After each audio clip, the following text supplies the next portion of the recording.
Today we are making a Traeger smoked salmon. The color on it is so gorgeous, combined with the cure and the smoke. Such a good combo. It's so good. Ooh. I am Nicole Daly. Welcome to Traeger Kitchen, and today we are making a Traeger smoked salmon. So this is one of the most popular recipes on our website, and we've never done a video on it, so today we're going to show you how to do it. It's got 4.5 stars, over 100 reviews. You guys love it, and for good reason. So let's get into it. We're going to start out with a full side of salmon. You want to make sure that you're getting one with the skin on. We're going to throw our brine together first. This is going to have a quick cure on it, so it's like 4 to 6 hours. Something you could easily throw together. It's just 3 ingredients. So it's salt, brown sugar, and a hefty amount of black pepper. We'll just give that a mix. So this is kind of it's somewhere in between like a baked salmon texture and it's not quite a lox, right? Like it's not completely cured through. It's not that like super thin sliceable stuff. But it's kind of the best of both worlds. Still nice and flaky, but you've got the flavors from all the cure with the brown sugar and the salt, but different texture. So we got that all mixed together. Now we're just gonna wrap it up tight to make sure that that cure adheres to all sides of the salmon. So we'll see how lucky I get today with this plastic wrap.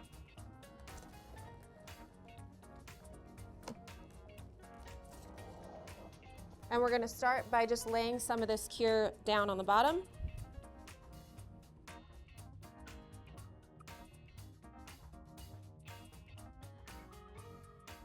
It's a great recipe for meal prep, super easy, very minimal ingredients.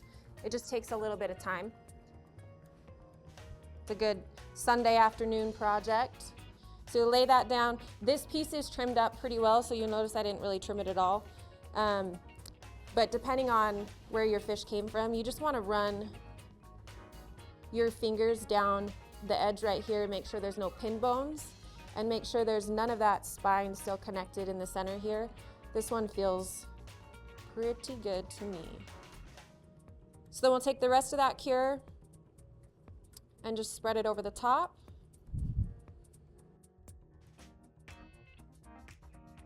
All right. So then we're just gonna take this and wrap it up super tight.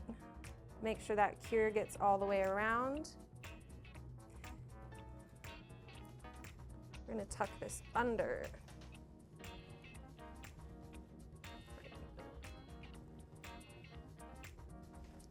So next up, we want to make sure, again, that that cure is really touching all sides of the salmon. So to ensure that, and to kind of help shape it, give it a little bit more, I don't know, even it out a bit. We're gonna throw it in a pan like this. You could do a baking dish. You could even do a sheet tray like this if you want to. Something a little bit deeper is nice in case any juice does come out. Just a little security. Hey Sammy, can I get a couple of 10 cans? So we're gonna weigh this down to really help even that out a bit. Gracias. You can use whatever you want, you just gotta make sure it's heavy. Could be cast iron pans, could be just a whole bunch of trays, whatever you have. So this is gonna go in the fridge just like this. It's gonna cure for about 4 to 6 hours, and then we'll move on to the next step.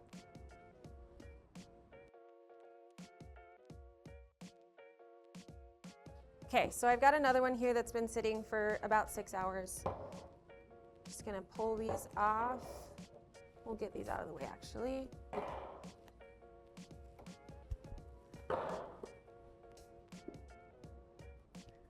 So you can see in here there's like a little bit of liquid that's collected around the salmon. That's where it's nice to have a little bit of safety and insurance in a deeper pan.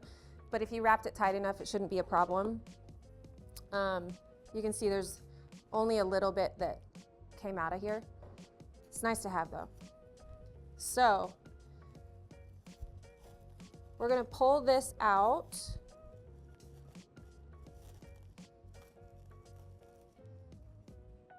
It looks so pretty.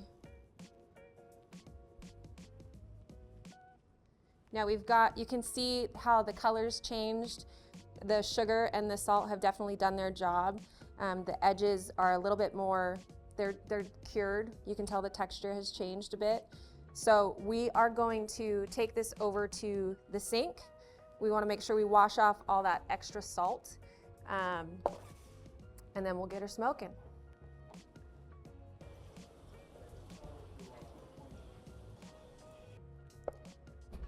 Okay, so we've got our salmon all rinsed. You just want to make sure you get all that extra salt and sugar off. At this point, we need to get it dry.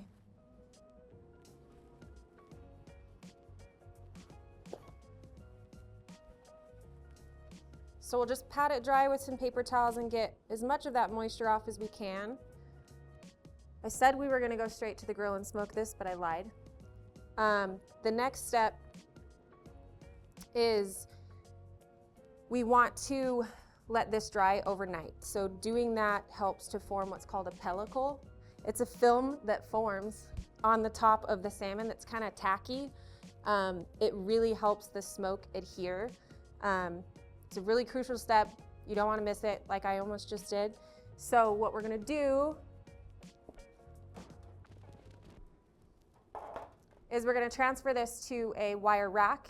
You want to make sure that it's elevated so it has that full circulation around it. The whole thing can dry out.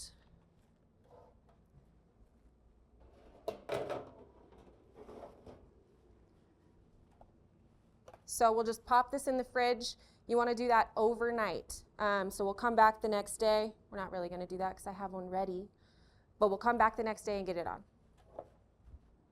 Okay, so this one has been drying overnight. She's ready to go on. It feels like nice and tacky. You can tell that that pellicle's had a good bit to form. This is still raw, right? It's partially cured, but it's still raw. So we're gonna get it on the grill to smoke. We are using the Woodridge Pro for this one, and we've got signature pellets in there. We're gonna use the meter to monitor the temperature of this. You want it to come up to about 140. It's going to be around 3 or 4 hours.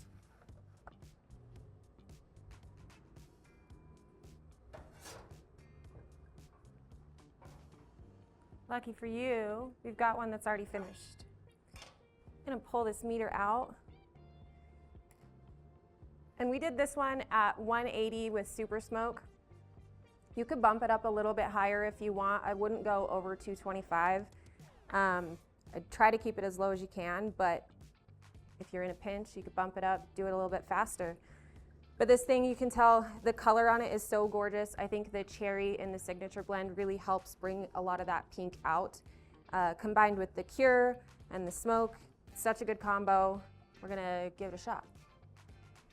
Let's see here. Ooh! So for cooking on the grill for that long, you can see it's still super juicy. It's not dried out from that brine. It's got a nice textural element with that crust that forms on the top from the smoke. Looks so great. Let's see how it tastes. I need some of this.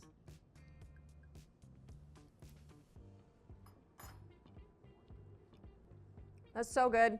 It's not overly salty. I think the subtle combination of the brown sugar and the salt just really complements the salmon and brings out what's already there versus masking it or hiding anything. It's a nice subtle smoke flavor, especially considering how long it was on there. Super balanced, really versatile. This is something that I would use in a smoked salmon salad. You could use it in a pasta dish. You could use it in whatever you wanted. It's so good. I'd leave it in the fridge like this, just snack on it. It's a nice high protein snack, whatever you want to do. Super simple, just a little bit of time. You can find the recipe for this in the description below. Make sure you give it a try and like and subscribe and check us out next week.